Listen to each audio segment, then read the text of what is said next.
Simplex, that's both of them together.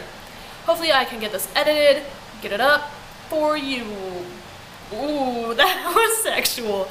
Okay, Welcome to the feast, I unleash, I'm a mother. Hi guys, so today's video is going to be basically just fitness for like absolute beginners. And the reason that I'm filming this video is because I actually had a friend reach out to me today and ask if I would share kind of my knowledge of nutrition and meal prepping and all of that with him. So shout out to you, Connor, if you're watching this. He is the reason for this video. I don't really have like a plan of how I'm gonna attack the subject material, I guess, but I do have some notes in front of me. So thanks to the power of editing, this is going to end up a lot better by the time I post it than the first time I say all this stuff. Let's hope. So, okay, first things first. Obviously, a ton of people today are unhappy with themselves and want to lose weight. It's very rare that you find someone that says, hey, I want to gain weight. Unless, you know, they're in the bodybuilding industry, yada yada, whatever. But we're talking about basics today. So, everybody knows that to lose weight, you need to exercise and eat in a caloric deficit, which means you're eating fewer calories than what your body needs. Okay, so your body requires a certain number of calories per day just to form basic functions, just digestion and stay in homeostasis and all of that, and that is known as your TDEE, or total daily energy expenditure. So, there's a few different calculators online. I will link one of them below, and basically it just goes off your height and your weight and how active you are. There are some that will ask you other questions, but that's the general consensus when figuring out your caloric requirements every day. So, I'm just gonna use myself as an example throughout this video, but please don't like copy me exactly because we're all different and I don't want you to waste your time trying something that works for me that might not work for you. So basically, my caloric requirements every day are about 2,200 calories. And so if you are eating just the amount of calories that your body requires, you will maintain. You will not add weight or lose weight. And so that's obviously aside from like water weight fluctuations and things like that, digestion and whatnot, which everyone is going to fluctuate up to even a few pounds day by day. That's why when you are tracking your weight and weighing yourself every day, you shouldn't look at every day because it's going to go up, down, up, down, up, down. But if you're trying to lose weight, it should be a downward trend. But that's a subject for another video. So, on another note, it's pretty much impossible to gain muscle while losing fat unless you are like a genetic god and or you're new to lifting, something like that. So, when people want to lose weight, we know that we need to eat less than what our body requires every day. I would say most coaches and individuals start out their cuts with a 500 calorie deficit, just right off the bat. So for me, that would put me at 1,700 calories per day. And from there, we want to figure out our macronutrients. Pretty much, macronutrients are split into 3 different groups, and that is protein, carbohydrates, and fats. Your body does not see calories as good and bad, so step 1, stop saying that foods are good and bad. Like once you remove your emotion from food, that will seriously lend so much help to your success in dieting. Like, especially if you stop looking at food as like a social event and look at food as fuel. That's another thing I have found that helps me. So our body doesn't see food as good and bad. It sees it as proteins, carbs, and fats. And of course, there's other micronutrients and whatnot, but what is most important are the macros. For protein, I would say the general consensus is to eat 1 gram per pound of body weight. And 1 gram of protein is 4 calories. So let's say, so for me, I weigh between 135 and 140, and I'm 5'8". So I just make my protein, I just set it at 140 grams per day. And 140 times 4 calories is going to be 560 calories. So out of my 1700, I know that I'm going to get 560 from protein. Now, carbohydrates and fats are way more manipulated than protein. Protein should stay pretty steady. You should always at least aim to get within 5 or 10 grams of every macronutrient, but specifically protein, because if you are not eating enough protein in one day, you could lose some gains, but really. And then obviously foods that include protein are gonna be like any meats, like I have lean ground turkey, ground beef, chicken, tuna, and then dairy, like cheese, cottage cheese, yogurt, eggs, egg whites. That's where I get most of my protein. And then of course, there's always protein powder, which is a supplement, and that is self-explanatory. Carbohydrates are very manipulated when competitors are cutting, but for beginners, you don't need to know about carb cycling and all of that. Just stick to some numbers for at least a week or two and see how your body reacts, and then you'll be able to adjust accordingly, especially if you listen to your biofeedback, which is just basically what your body is telling you. How's your digestion? How do you feel? Just things like that are way more important than you would think. Carbohydrates, first off, they're brain food. That's why you hear competitors saying like, oh, I have prep brain, because they haven't had enough carbs, and that is what they are doing for their own purposes. But carbohydrates are also helpful when delivering protein into your muscle cells post-workout. So don't be afraid to eat carbs. Don't listen to people that say carbs are bad after dark, blah, blah, blah. There's so many myths out there. There's so much false information. And that's why my recommendation is to just research from a bunch of different sources and kind of see what the general consensus is before you just take a rumor and run with it. You know what I mean? Carbs are great. They're not bad. There are two kinds, simple and complex carbs. Simple ones are not the best for you, depending on when you eat them. Simple carbs basically just digest faster. They're more likely to be stored as fat in your system because they're quickly changed into glucose, blah, blah, blah, science. But the best, if you do want to eat simple carbs, the best time is going to be pre-workout because, like I said, they digest quickly and they will fuel your body for what it is about to go through. On the other hand, post-workout, complex carbs are better. They take longer to digest. That's like whole grains, things like that. Just better for you. If you want to know more about that, Google search it. I don't fully understand it myself, and I took a nutrition class long time ago in high school, but I am by no means an expert in nutrition. I'm just sharing like what I have learned. So yeah, carbs. Pre-workout, simple, great. Post-workout, eat it with some protein to deliver the protein into your muscle cells. The third macronutrient is fats, which you always hear people saying like, oh, this is low fat. Well, okay, that just means it's high carb because they've manipulated it in such a way that they can advertise it as low fat, but check that carb label because that's where the calories are coming from. Fats are not bad, okay? There's two kinds of fats as well, saturated and unsaturated. Again, I'm not going to explain the difference because I don't want to say anything that's wrong. And fats are still necessary for our bodies to function. They influence hormone regulation, vitamins, and all of that good stuff. But basically, oh, I forgot to say, carbs, 1 gram of carbs is 4 calories, and then 1 gram of fat is 9 calories, which is why fat requirements are typically a lot lower because they're more calorically dense. So examples of fat sources would be coconut oil, avocados, nut butter, salmon, chia seeds, all these things. And then, of course, examples of carbs would be bread, potatoes, rice. Vegetables have carbs, fruit, cereal, bagels.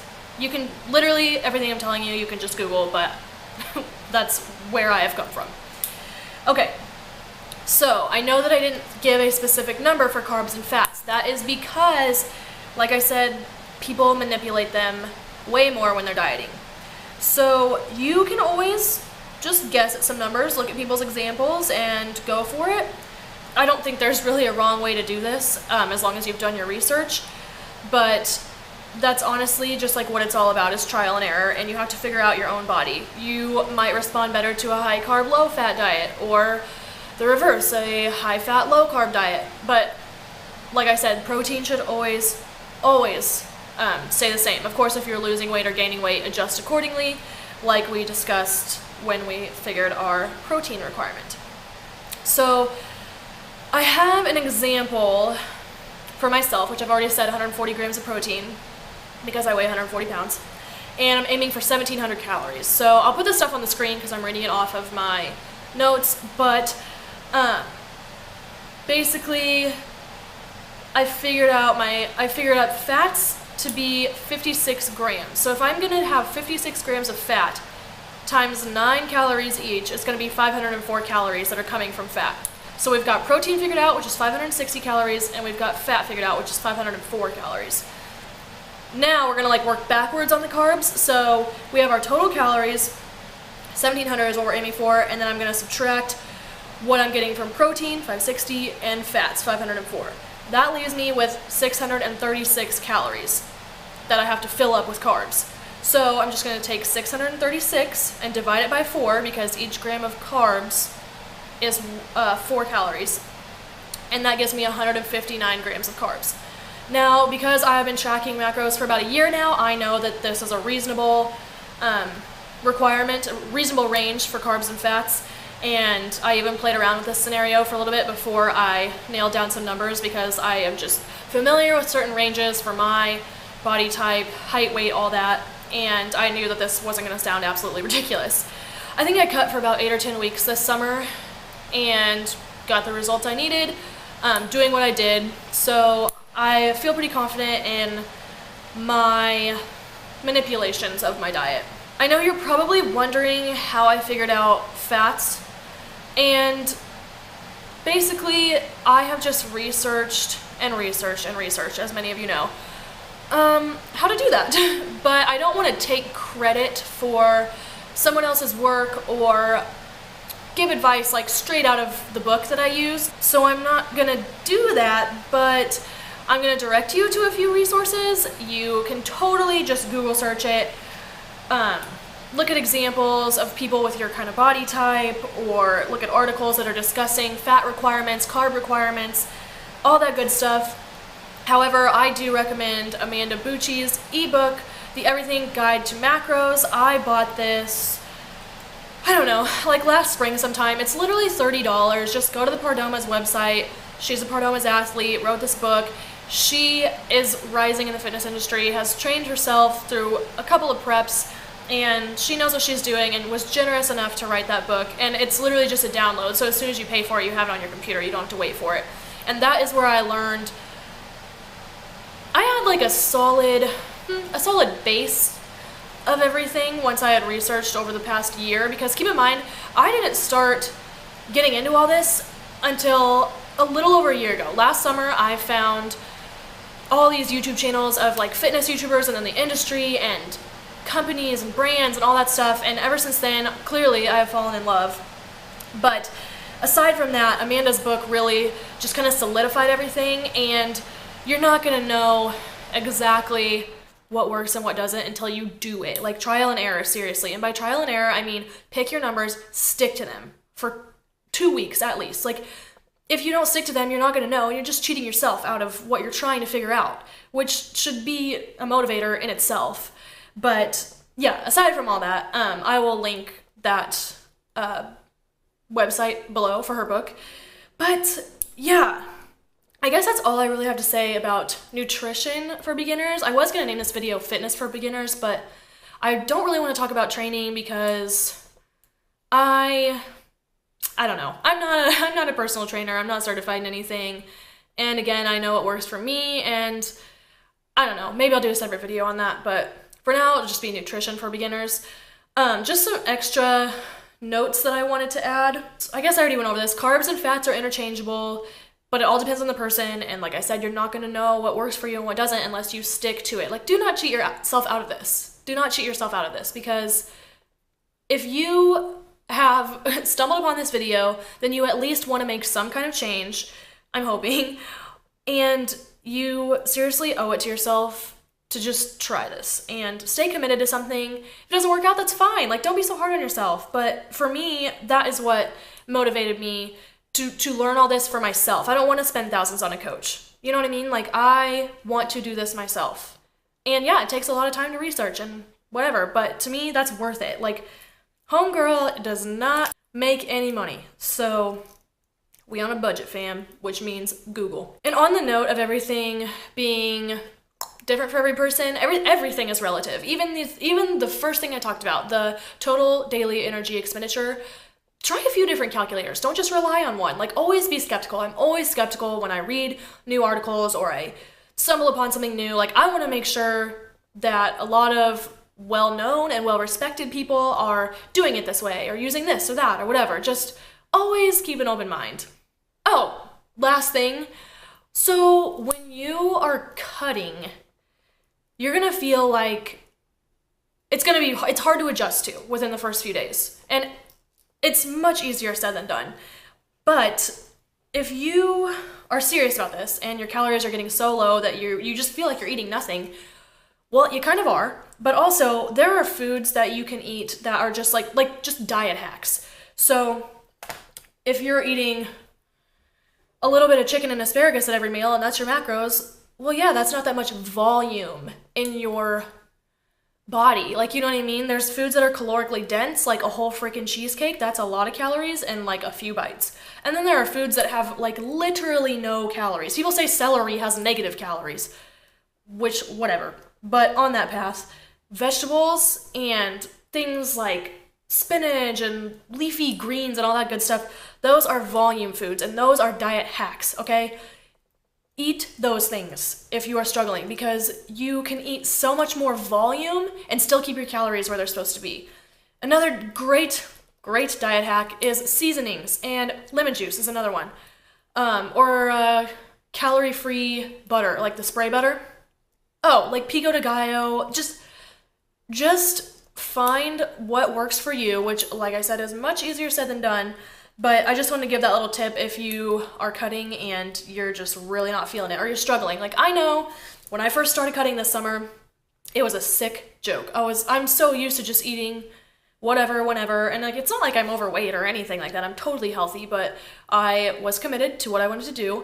And so what I found helps me is I like to just keep a little something at night, because that's when my cravings come. So at the beginning of my cut, I would just drink a huge glass of iced tea every night, because that's literally 0 calories. Loved it, whatever. If you go back in my videos, you'll see that. And then as time went on, I stumbled on to Emily Hayden, who makes protein ice cream, and I thought, wow, this is a game changer. So I would just save my macros for that. I would always plan that out to have at the end of the day. And I would throw a Power Crunch bar in there. It would be like my little sweet treat at the end of the night, and I would be satisfied. And there's gonna be nights where you're not satisfied or whatever, but it's all in your head. Like, you just have to stay committed. If that's what you wanna do, that's what you wanna do. If you are willing to sacrifice some progress for whatever it is that you wanna eat, that's fine too. It's all up to you. And I can't motivate anyone else. Like, you just have to want it. You know what I mean? So yeah, I don't know. I guess that this video was kind of like all over the place, but I hope that it helped some of you, and I hope I remembered to say everything that I want. I don't know, I am about to start law school again on Monday, and just gonna try and chill this weekend. Let me know if any of you have questions. I seriously appreciate it. I found myself really enjoying this when I was writing it out earlier for my friends. That is all for this video, and if you're still watching, thank you so much. I appreciate it, and I will see you guys in the next one. Bye!